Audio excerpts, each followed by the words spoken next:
Voilà, et pour le dernier cycle du Yoga Sutra, qui est le cycle de la libération, en fait, je vais simplement vous le lire parce que c'est assez transparent.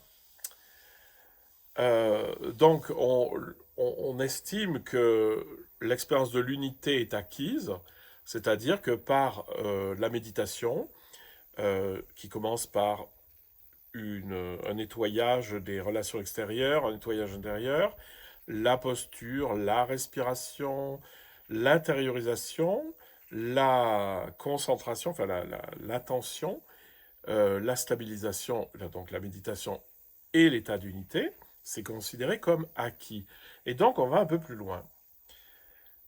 Les processus de transformation procèdent par paliers, alors que l'expérience d'unité, c'est tac. Il y a un instant, quelques secondes peut-être, où je suis dans l'état d'unité. Donc c'est des choses très courtes et très rapides. Ici, il nous dit que la transformation par des paliers, c'est-à-dire, je vous l'ai déjà dit dans les perles de l'éveil, c'est que une chose est l'état d'unité et une chose est la transformation lente qui est un déconditionnement. Bien qu'il soit encore imprégné de tendance, le mental agit alors en conformité avec la conscience.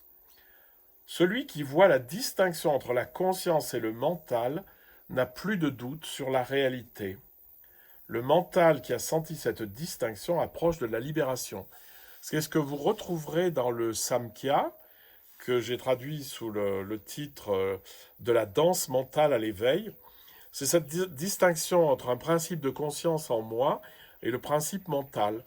Jusqu'à présent, dans la vie ordinaire, la conscience est noyée dans le mental, elle est fascinée par le foisonnement du mental, et donc elle n'est pas libérée de lui. Et donc ce qu'il est en train de nous dire, et ce que vous retrouverez dans le Samkhya, c'est celui qui voit la distinction entre la conscience et le mental n'a plus de doute sur la réalité.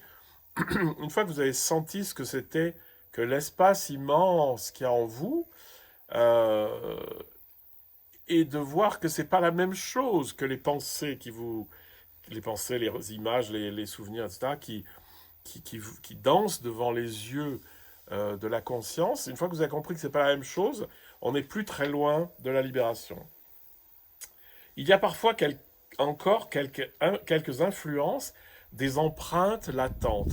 C'est les conditionnements. Les conditionnements, ils ne se délitent pas du jour au lendemain. Celles-ci doivent être détruites comme les sources de l'aveuglement. Voilà. Donc alors lui il parle de détruire. J'aurais peut-être pu traduire un peu autrement, mais il faut les laisser se dissoudre. Dans la plus haute contemplation, même le discernement disparaît. Alors les aveuglements, alors cessent les aveuglements et les conditionnements. C'est-à-dire euh, on est plongé dans la conscience, en fait les aveuglements et les conditionnements cessent. Cette connaissance pure est tellement immense qu'elle dépasse toutes les autres. La maturation spirituelle est terminée, la conscience retourne dans son état originel, c'est la libération, l'illumination. Lorsque l'esprit humain et la conscience coïncident parfaitement, c'est la libération. N'allez pas vous représenter des choses extraordinaires. Une fois que j'ai plongé dans ce qui est ma conscience et que je me suis rendu compte que ma petite conscience humaine, elle était partie d'une grande conscience qui me dépasse, qui est au-delà de mon ego et de mes conditionnements, eh bien en fait, ma vie va changer, ma vie va se transformer, et petit à petit, euh, ma vie va changer.